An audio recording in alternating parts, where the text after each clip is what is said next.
நீங்கள் பார்த்துக் கொண்டிருப்பது உங்கள் விஜய்.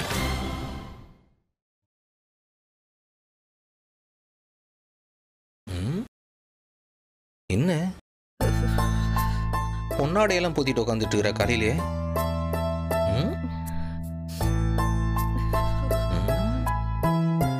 என்ன மீனாட்சி, ஏதாச்சும் கட்சி மீட்டிங் போயிட்டு வரியா? போத்தன பொன்னாடையோட உட்காந்துட்டு இருக்கிற? டேய், என்னன்னு தெரியலடா. நேத்து ராத்திரில இருந்து தலைவலியா இருக்கு. காலையில இருந்து பயங்கர ஜுரமா இருக்கு. உனக்கு லேஸ்ல காய்ச்சல் வராத? பயங்கரமா கொதிக்குது. சூடா காஃபியோட ஒரு பாராசிட்டமால் போட்டு தூக்கத்தை போடு, சரியாயிடும். காலையிலே போட்டுட்டேன், கேக்கல.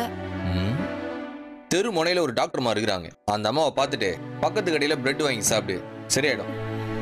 சரி, நான் வரட்டா? கொஞ்சம் கிளினிக் வரைக்கும் கூட வர முடியுமா? முக்கியமான மீட்டிங் டி, கண்டிப்பா ஆபீஸ் போய் ஆகணும். பொண்டாட்டி காய்ச்சல், ஆபீஸுக்கு லீவுன்னு சொன்னேன்னு வச்சுக்க சிரிப்பானுங்க. வரேன். சரவணா, மெடிக்கல் ஷாப்ல இருந்து ஒரு ஆன்டிபயோட்டிக்காவது வாங்கி கொடுத்துட்டு போடா. ஆன்டிபயோட்டிக்ஸ்லாம் உன்ன மாதிரி ஆன்டிஸ் தான் போய் வாங்கணும். சரியாயிடும் மீனாட்சி, காய்ச்சல் சரியாயிடும். Don't worry, be happy, take rest.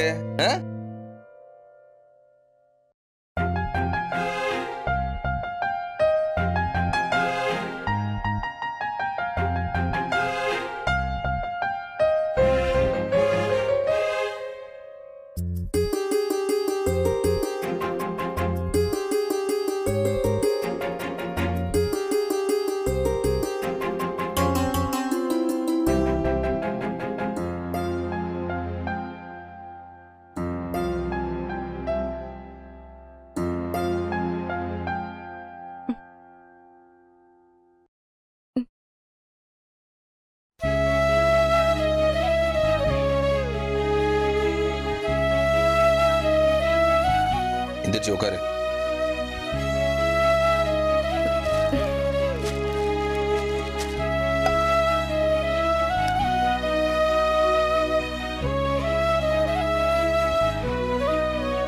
தெரியுதா என்ன? அது தெரியுது, எதுக்கு வந்தேன்னு தெரியல. என்னடி கேள்வி இது?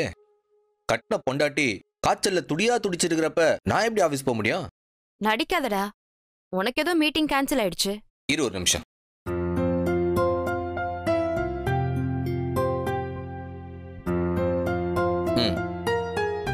ஹலோ மாமா. டேய் சித்தப்பா, மீட்டிங் ஆரம்பிச்சாச்சா? மாமா, என்னடா அப்படி பண்ணிட்ட? மீட்டிங்க்கு நீ வரலன்னு உங்கால் குதியா கூச்சிக்கிட்டு இருக்கான். நீ எங்க உட்காந்து ஃபோன் பண்ணிட்டு இருக்க? வீட்ல தான்டா. வீட்லயா? டேய், நக்கல்டா உனக்கு.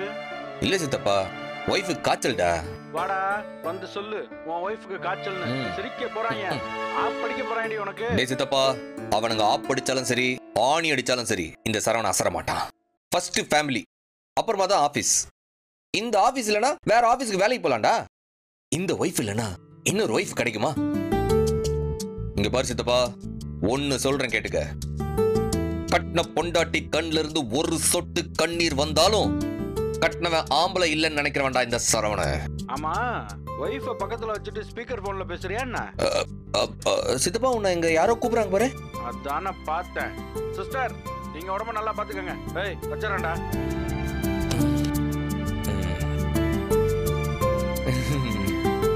ஏண்டா? ஏண்டானா? முக்கியமான மீட்டிங் போயிருக்கலாம்ல. அதான் வாரத்துக்கு 4 மீட்டிங் நடக்குது, பாத்துக்கலாம். ஏதாவது பிரச்சனை ஆயிட போகுது. ஆகட்டும் பாத்துக்கலாம். மீனாட்சி, பொண்டாட்டியை விட இந்த உலகத்துல வேற முக்கியமான விஷயம் வேற என்ன இருக்குன்னு சொல்லு. நீ பிரெட் சாப்பிடுறியா இல்ல இட்லி சாப்பிடுறியா? இதெல்லாம் எங்கடா வாங்குன? எங்கேயோ வாங்கின. இட்லி சாப்பிடுறியா? இரு இரு இரு. உட்கார்.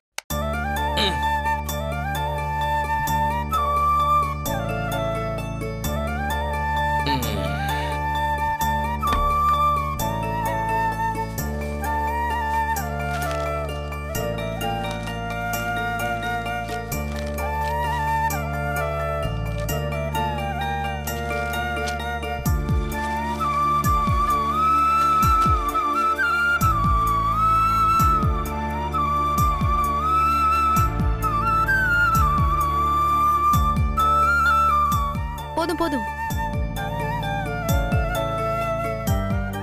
சாப்பிடு.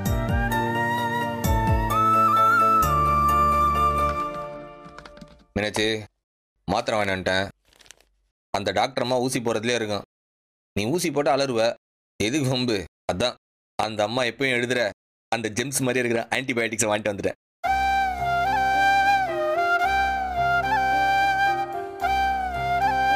இந்தா இன்னொரு இட்லி வச்சுக்க. அப்ப இந்த கை கழுவிக்க.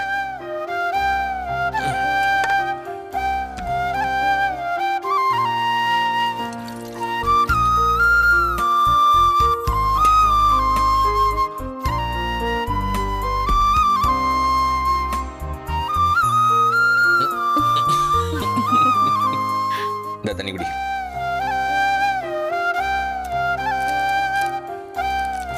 ஆகாடே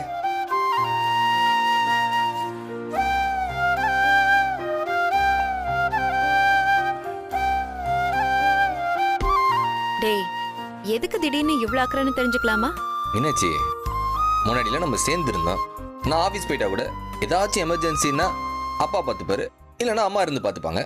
இப்போ இருக்கிறது நம்ம 2 பேர். உனக்குன்னு ஒன்றுனா நான் தான் பார்த்துக்கணும், எனக்கு ஒன்றுனா நீ தான் பார்த்துக்கணும்.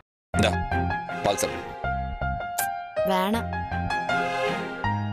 சரி.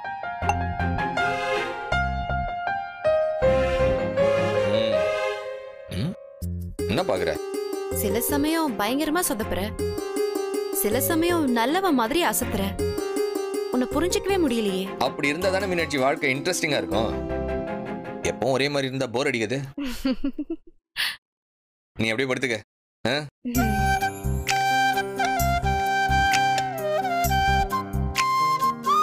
நல்லா படு.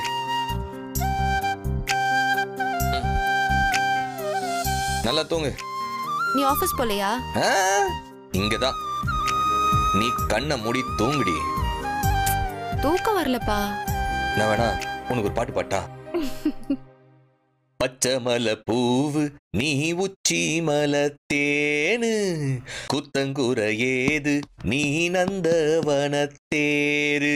அழகே பொண்ணு மணி சிரிச்சா வெள்ளி மணி, கிளியே கண்ணூரங்கு தூரி தூரி ஹோய். பச்சை மலை பூவு நீ உச்சி மலை தேனு, குத்தங்குற ஏது நீ. பாடியே தூங்க வச்சுட்ட நீ. நீ கிரேட் ரசரணா. பாடினதுக்கு கொஞ்சம் பால் சாப்பிடு.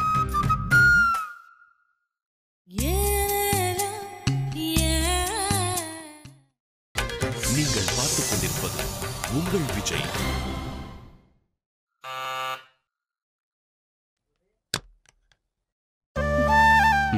அண்ணே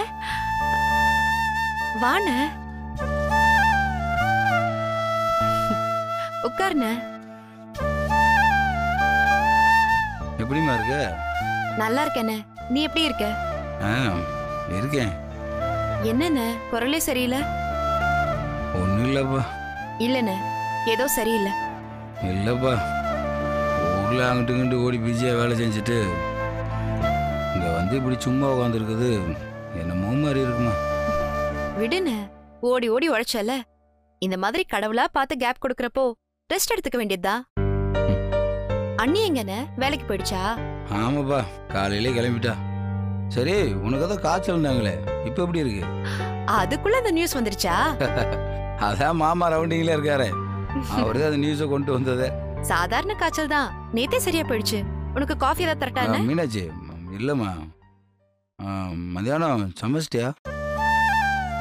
எனக்கும் சேர்த்து கூட சமைச்சிட்றேன், அங்கேயே சாப்பிட்டு போயிடுறேன்.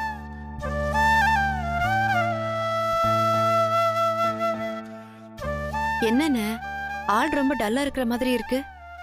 நான் கொஞ்சம் அவசரப்பட்டுட்டோன்னு தோணுதும்மா. நான் ஊர்லேருந்து வந்திருக்கவே கூடாதும்மா. ஒன்றும் செட் ஆகலப்பா. ஊரில் 4 பேர்த்துக்கு வேலை கொடுக்குற நிலைமையில் இருந்தோம். இங்கே வந்தால் 5000த்துக்கும் 10,000த்துக்கு வேலைக்கு வரையாண்டு கேட்குறாங்க. ரொம்ப கஷ்டமாக இருக்குது. அவள் காலையில் கிளையும் போகிறவ வர்றதுக்கு ராத்திரி ஆகி போகுது. எப்போ பாரு ஹோட்டல் சாப்பாடு. அப்படி இல்லைண்டா வீட்டில் நான் தான் சமைக்க வேண்டியதாக இருக்குது.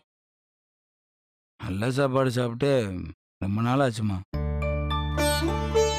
இதெல்லாம் கூட பரவாயில்லம்மா. நம்ம குடும்பத்துக்கே வாரிசு அவள் உண்டா இருக்காள்ல. இந்த ஒரு வேலையை காரணமாக வச்சு அவள் குழந்தை வேணுமா வேணாமாடி யோசிக்கிறது தான் ரொம்ப கஷ்டமாக இருக்கு. எல்லாத்தையுமே இழந்துட்டு அவள் வாங்கிட்டு வர சம்பளத்துக்காக மட்டுமே இங்கே இருக்க முடியுமாம்மா?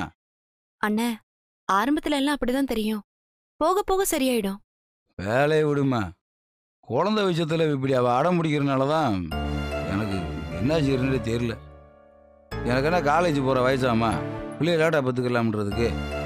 இப்போ பத்துக்கிட்டாலே அந்த பிள்ளை வளர்ந்து நிற்கிறப்ப எனக்கு வயசாகி போயிடும். இன்னும் இதை தள்ளி போட்டுக்கிட்டு எனக்கு ஒன்றும் புரியலம்மா. அண்ணே, ஒன்னும் டென்ஷன் ஆகாத. சௌந்தர்யா கிட்ட பேசி புரிய வைக்கலாம். நீ கவலைப்படாதண்ணே. நான் உனக்கு நல்லா சமைச்சு தரேன், நீ இருந்து சாப்பிட்டு போ. அண்ணி வேலைக்கு போயிடுச்சு, தனியா இருக்க முடியல, ரொம்ப மனசு கஷ்டமா இருக்குன்னா இப்படி வந்துருண்ணே. நாம 2 பேரும் பேசிட்டு இருந்தா மனசுக்கு ஆறுதலா இருக்கும்ல. ஆமாப்பா, இத்தனை நாள் அது எனக்கு தோணா போச்சுவாரு. வேலை வெட்டி இல்லாமல் உட்காந்துருந்தேன்னா அதான் உன்னை வந்து பார்க்கறதுக்கே சங்கடமா இருந்துச்சு. அதான் அப்படியே வச்சுட்டே இருந்துட்டேன். என்னன்னு என்கிட்ட போய் என்னென்ன இருக்கு? லட்ச லட்சமா சம்பாதிச்ச ஆள் நீ. இப்ப நேரம் சரியில்லை. திரும்ப கேஸ்லாம் முடிஞ்சிருச்சுன்னா பழைய மாதிரி ஊர்ல போய் பிஸி ஆயிட வேண்டியதுதானே. என்னென்ன சிரிக்கிற? உங்ககிட்ட பேசினதுக்கு அப்புறம் தான் மனசுக்கு ஒரு நம்பிக்கையே வந்திருக்கு. மாப்பிள அத இங்க இருக்கீங்க? என்ன அண்ணனும் தங்கச்சி என்ன பேசிட்டு இருக்கீங்க? ஒன்னும் இல்லத்த, சும்மாதான்.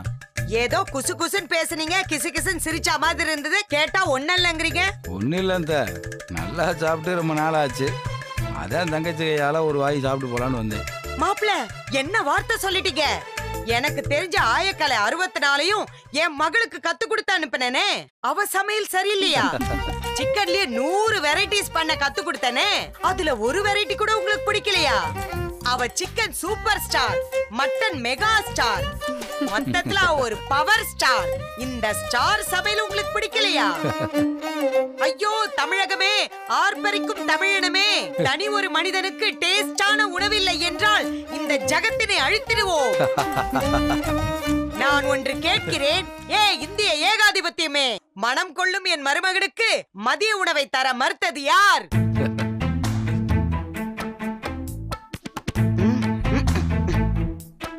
ஏன் மாப்பிள இப்படி சௌந்தர்யா உங்க தங்கச்சி முன்னாடி விட்டு கொடுத்துட்டீங்களே?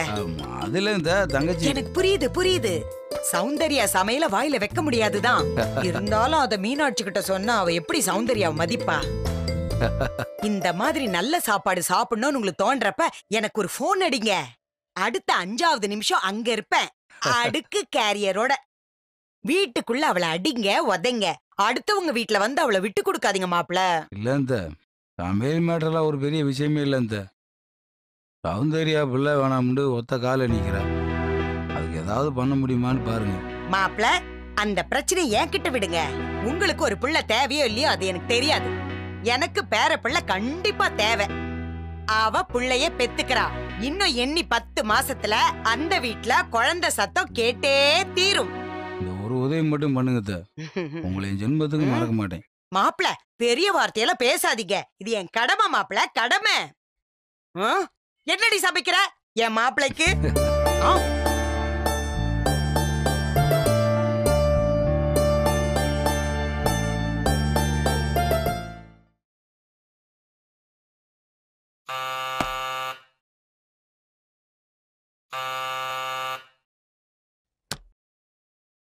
அக்கா. ஏய் சுதா, ரம்யா எங்க? இவ மட்டும்தான் வந்திருக்கா, அவ வரல. வான வா.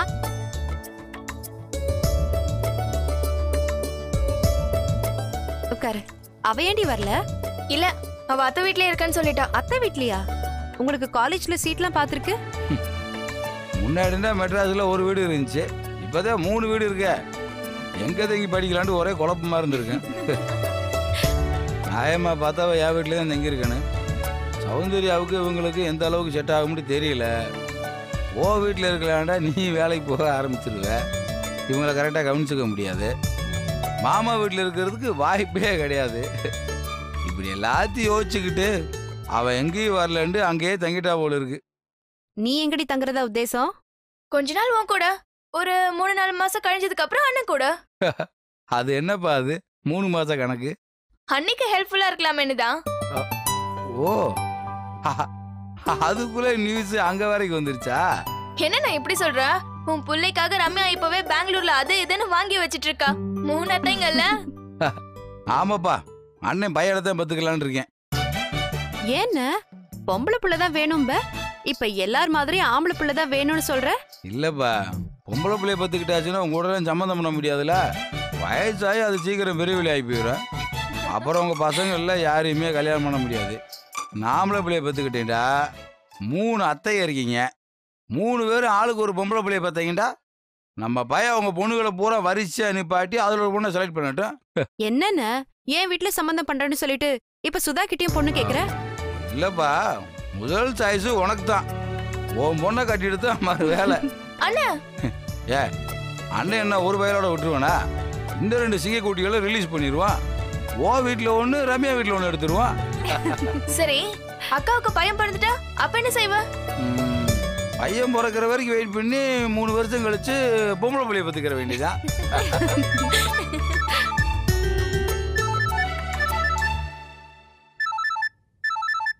ஹலோ, நீ யாரு பேசுறீங்க? இல்லையே, ஆபீஸுக்கு தான் வந்தாங்க. சரிங்க. என்னன்னு யார் போன்ல? உங்க அண்ணி ஆபீஸ்ல இருந்து தான். அவன் ஃபோன் சுவிட்ச் ஆஃப் ஆயிடுச்சு போல இருக்கு. அதான் ஆஃபீஸுக்கு அவங்க வந்தாங்களா இல்லையான்ட்டு அங்கேருந்து எனக்கு ஃபோன் அடிக்கிறாங்க.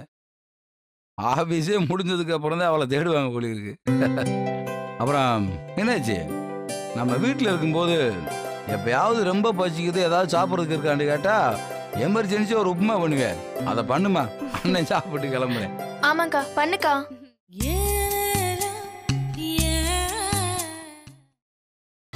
நீங்கள் பார்த்துக் கொண்டிருப்பது உங்கள் விஜய். கதவு திறந்து கிடக்கு.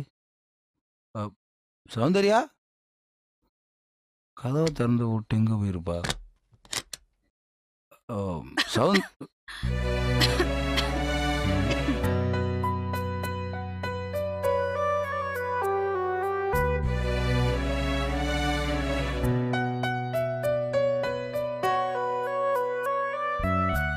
நீ எப்போ வந்த? வந்துட்டேன்.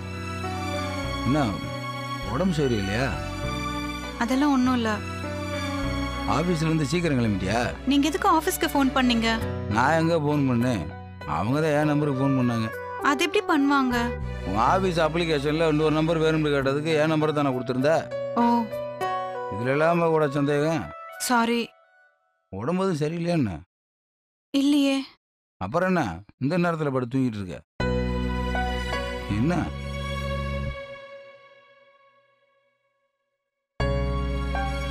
இப்போ எதுக்கு நீ போய் சொல்ற? மாத்திரை மருந்தெல்லாம் வாங்கி வச்சிருக்க? உண்மையை சொல்லு, உடம்புக்கு என்னாச்சு? இல்ல, இது வேற. என்ன வேற? காய்ச்சல் மாதிரி இல்லை. அப்புறம் என்ன? ஒன்றும் இல்லை, கொஞ்சம் ரெஸ்ட் எடுத்தா எல்லாம் சரியா போயிடும். என்னாச்சு? எதுக்கு ரெஸ்ட் எடுக்கணும்? இல்ல, அது ஏய், என்னான்னு சொல்லு. மருந்து மாத்திரையெல்லாம் வேற வாங்கி வச்சிருக்க, ஆபீஸ்ல இருந்து வேற சீக்கிரம் கிளம்பி வந்திருக்க. என்ன நடக்குதுங்க? எங்க போன மதியம்? நான் பிஎஸ்டி ஹாஸ்பிட்டல் வரைக்கும் போயிருந்தேன். எதுக்கு? எதுக்கு? அதான் சொல்லியிருந்தேன்ல. என்ன சொல்லியிருந்த? இந்த குழந்தைக்கு என்ன என்னான்னு கேக்குறீல்ல? அது அது வந்து குழந்தைய அபார்ட் பண்ணிட்டேன்.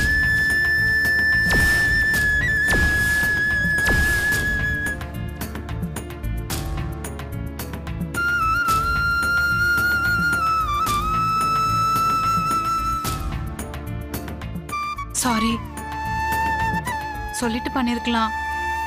சொன்னா வேணான்னு சொல்வீங்க, அப்புறம் அம்மா வருவாங்க, அப்பா வருவாரு, திரும்ப முதல்ல இருந்து எல்லாத்தையும் ஆரம்பிக்கணும்.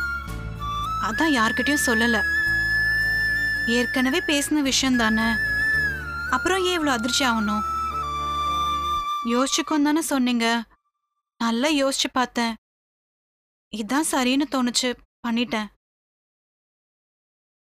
அப்பெல்லாம் தலைய ஆட்டிட்டு இப்ப இப்படி பாத்தீங்கன்னா என்ன அர்த்தம்? நீங்க சொன்னாலும் நான் அதை கேட்க போறது இல்ல. அப்புறம் என்ன, என்கிட்ட சொல்லல உன்கிட்ட சொல்லலன்னு கோவம். நான் பண்ணது சரின்னு உங்களுக்கு அப்புறமா புரியும். அப்ப நீங்களே சொல்வீங்க நான் பண்ணது சரின்னு. ஏதாவது பேசுங்க. எதுவுமே பேசாம இப்படி அமைதியா இருந்தா என்ன அர்த்தம்? இது சென்டிமெண்டாலாம் யோசிக்காதீங்க, பிராக்டிக்கலா யோசிங்க.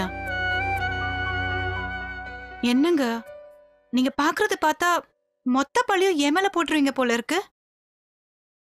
என்ன அமைதியா இருக்கீங்க? என்கிட்ட எதுவும் பேசணும்னு தோணலையா?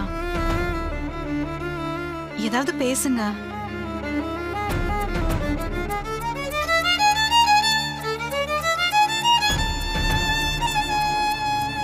இதை பண்றதுக்கு முன்னாடி என்கிட்ட ஒரு வார்த்தை சொல்லணும்னு உனக்கு தோணலையில? இல்ல.